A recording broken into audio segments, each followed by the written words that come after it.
Hello and welcome back to Drop of Truth 316. I'm Jesse Cox. Hey, Shalom, Minister Mike. And today we're going to be reading over Bereshith Genesis chapter 2. And again, I'll be reading from the Scriptures, the 2009 edition. Thus the heavens and the earth were completed, and all their array. And in the seventh day, Elohim completed his work which he had done, and he rested on the seventh day from all his work which he had made. And Elohim blessed the seventh day and set it apart, because on it he rested from all his work which Elohim in creating had made. These are the births of the heavens and the earth when they were created, in the day that Yahweh Elohim made earth and heavens. Now no shrub of the field was yet on the earth, and no plant of the field had yet sprung up, for Yahweh Elohim had not sent rain on the earth, and there was no man to till the ground. But a mist went up from the earth, and watered the entire surface of the ground. And Yahweh Elohim formed the man out of dust from the ground, and breathed into his nostrils breath of lives, and the man became a living being. And Yahweh Elohim planted a garden in Eden to the east, and there he put the man whom he had formed. And out of the ground Yahweh Elohim made every tree grow that is pleasant to the sight and good for food, with the tree of life in the midst of the garden, and the tree of the knowledge of good and evil. And a river went out of Eden to water the garden, and from there it divided and became four heads. The name of the first is Pishon. It is the one surrounding the entire land of Havilah, where there is gold, and the gold of that land is good. Bdellium is there, and the Shoham stone. And the name of the second river is Gihon. It is the one surrounding the entire land of Cush.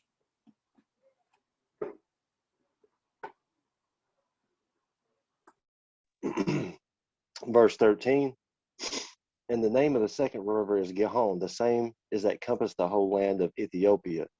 And the name of the third river is Hiddekel, that is which goeth toward the east of Assyria. And the fourth is the river Euphrates. And Yahuwah Elohim took the man and put him into the garden of Eden to dress it and to keep it. And Yahuwah Elohim commanded the man, saying, of every tree of the garden you may freely eat, but of the tree of the knowledge of good and evil you shall not eat of it. For in the day that you eat thereof you shall surely die. And Yahuwah Elohim said, it is not good that a man should be alone. I will make him an help meet for him. And out of the ground the Yahuwah Elohim formed every beast of the field and every fowl of the air, and brought them unto Adam to see what he would call them. And whatsoever Adam called every living creature, that was the name thereof. And Adam gave names to all the cattle, and to the fowls of the air, and to every beast of the field. But for Adam there was not found an help meet for him. And Yahweh Elohim caused a deep sleep to fall upon Adam, and he slept. And he took one of his ribs and closed up the flesh instead thereof. And the rib which Yahweh Elohim had taken from the man made he a woman, and brought her unto the man. And Adam said, this is now bone of my bones, flesh of my flesh. She shall be called woman, because she was taken out of man. Therefore shall a man leave his father and his mother, and shall cleave unto his wife, and they shall be one flesh. And they were both naked, the man and his wife, and were not ashamed. Hallelujah. I mean, we've got a lot of things happening right here. It seems like the very first appointed time of the Father was announced, being the seventh day Shabbat, or seventh day Sabbath. There were a lot of instructions given for it right there. It says that he had rested on that day from all the work which he had made. So he didn't do anything, for this day. And that made this day special above all the others. And because of that, it's a sign for us to rest and to rejuvenate our bodies and our minds and our spirits, and just replenish our spiritual beings with nourishment from his word.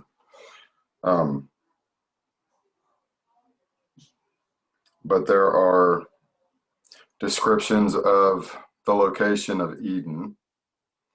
And it talks about how he breathed the breath of lives into Adam, the first man. The breath of lives, meaning he was to be the father of all nations that exist today. And I mean, it's amazing that one man is capable of creating so much diversity.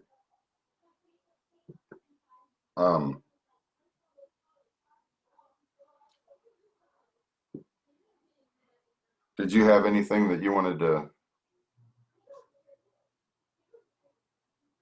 Oh no, I just I also enjoy Genesis chapter 2, verse 1 through 3, where he's basically instituting the Shabbat, the weekly seventh day Shabbat. I've thought about this a lot, and it's just like the moon was created, or the sun was created, and water was created, land was created, and the Shabbat was created. So the same as the moon will be the moon, and the sun will be the sun, the Shabbat will always be the Shabbat. And so it's instituted there at creation. So I think that's very, very important to note, just on a fundamental level. You know, the seventh day Shabbat is commemorating creation. When we partake in it, when we keep the Shabbat, and we are imitators of Elohim as dear children, we also, as his children, follow his example, and we as well rest on the Shabbat.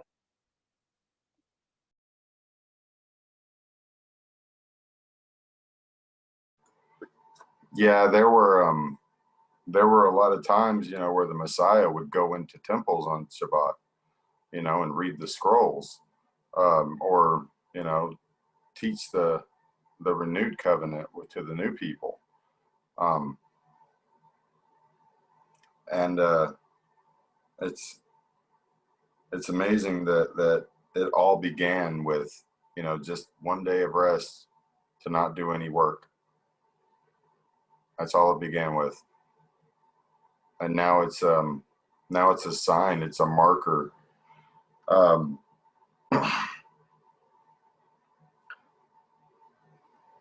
But also the Garden of Eden has always been described as like paradise on earth. If you could think of any place that you would want to live, you know, the Garden of Eden sounds like the most ideal location. If you listen to the rivers and the lands that are surrounding it, there's an abundance of resources and precious metals and food of any kind. All trees that were, where was it? Every tree that is pleasant to the sight and good for food. And the tree of life in the midst of the garden. So right in the middle, you've got the tree of life. I mean, if you make it to the tree of life, you'll never die. That's the ultimate goal, you know. I want to put my life on the tree for Messiah, just as he put his life on the tree for me, you know.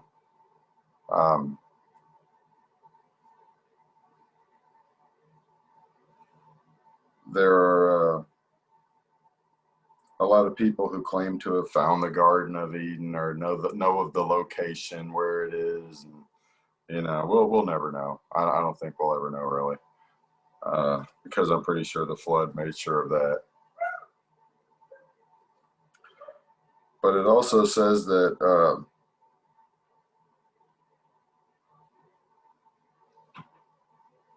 where is it here?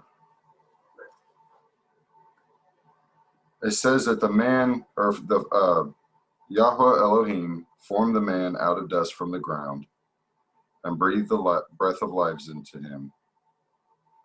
And it said that, where was it? he had given him a job in 19. And from the ground Yahweh Elohim formed every beast of the field and every bird of the heavens, and brought them to the man to see what he would call them. And whatever the man called each living being, that was its name. So, I mean, he started, by himself, just naming all of the animals. Whatever the Father brought up out of the ground, he gave it a name. So, I mean, it's pretty amazing to have a task like that, to name all the creations of your Creator.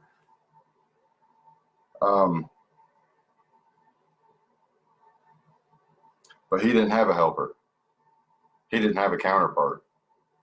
The Father was raising male and female animals, but he was alone. And he saw that it wasn't good for him.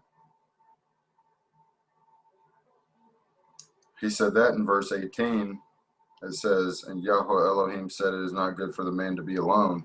I'm going to make a helper for him as his counterpart.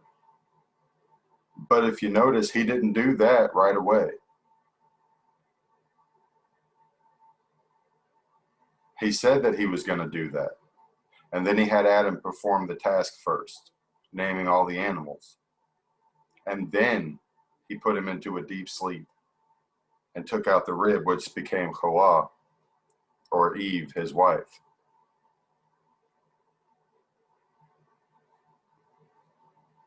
And this is where we get the first instructions for marriage also. At the end of Genesis chapter 2, it says in verse 23, and the man said, this is now bone of my bones and flesh of my flesh. This one is called woman because she was taken out of man. For this cause a man shall leave his father and mother and cleave to his wife, and they shall become one flesh.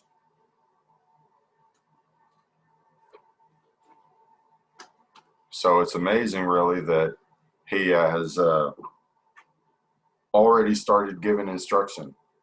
The Father has already started giving instruction through man, because Adam was the one that was saying this.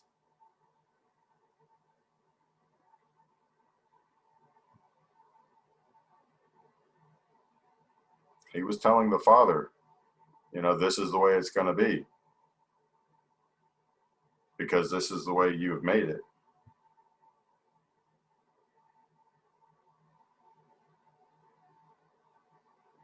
Do you have anything to add to any of that? Oh yeah, just talking about marriage and that being the first example. It looks like, or it is the first example, in verses 21 through 25. There's a lot right there, like you said, that we could unpack. But the Messiah Yahusha reiterates this when the Pharisees came to him trying to tempt him and ask him, is it lawful for a man to put away his wife for whatever reason if he's found some type of uncleanness in her? And he basically responds by the word of YAH. Okay, Matthew chapter 19, verse number 4.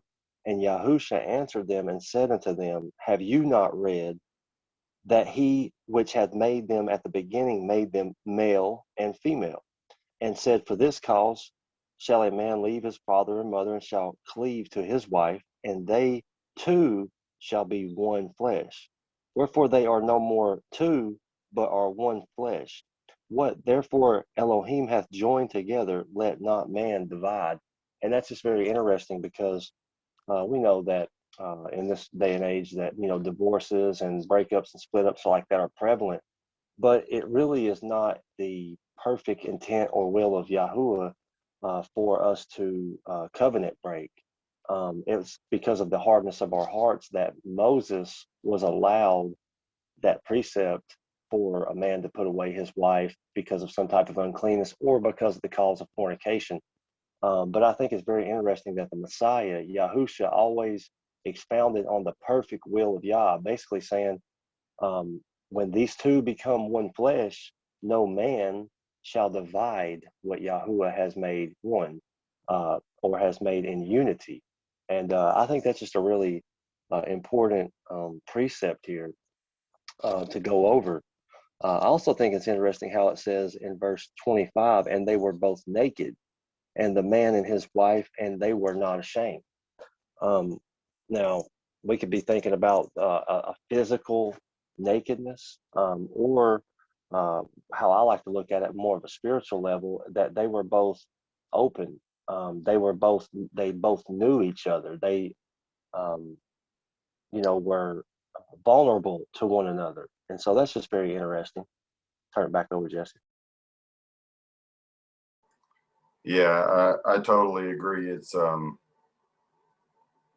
amazing how the Messiah, literally fulfilled all the Torah, and even in some of his parables, you can make comparisons to the front of the book, the parable of the pearl, and in the description of the Garden of Eden, it says that, where is it? In verse 12, it's talking about the gold of the land of Havilah, and it says that there's the bellium is there, and the shoham stone. Well, the shoham stone is, if I remember, let's see here. Well, no, it would be the bellium.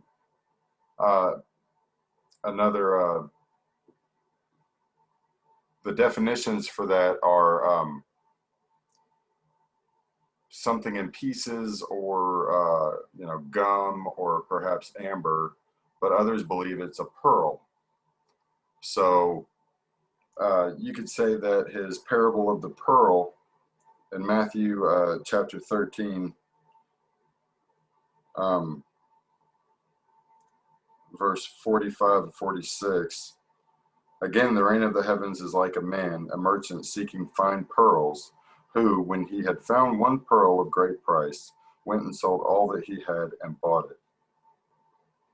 Okay, one pearl of great price would be in the Garden of Eden, I could imagine. That would be a great place to have a pearl to keep. But not saying that this parable was intended to reflect upon this. I just think it's interesting that, the kingdom of heaven being similar to paradise, and the prizes inside, being like precious pearls. It's just amazing the way his word connects.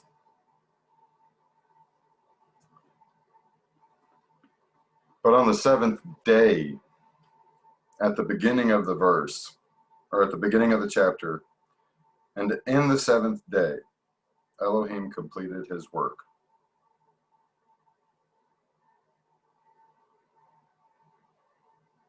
You know how you find out when that seventh day began?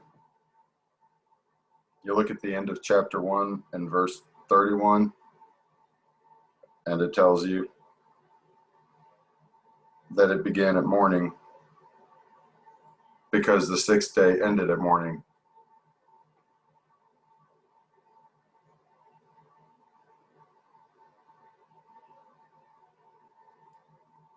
So that seventh day began with the light, like every day should,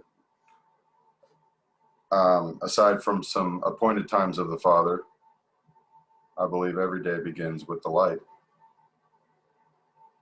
Not the object commissioned to give the light, not the sun, but the light. Because we're to be seekers of the light, followers of the light, displayers of the light. So it only makes sense to start off with the light, in my opinion.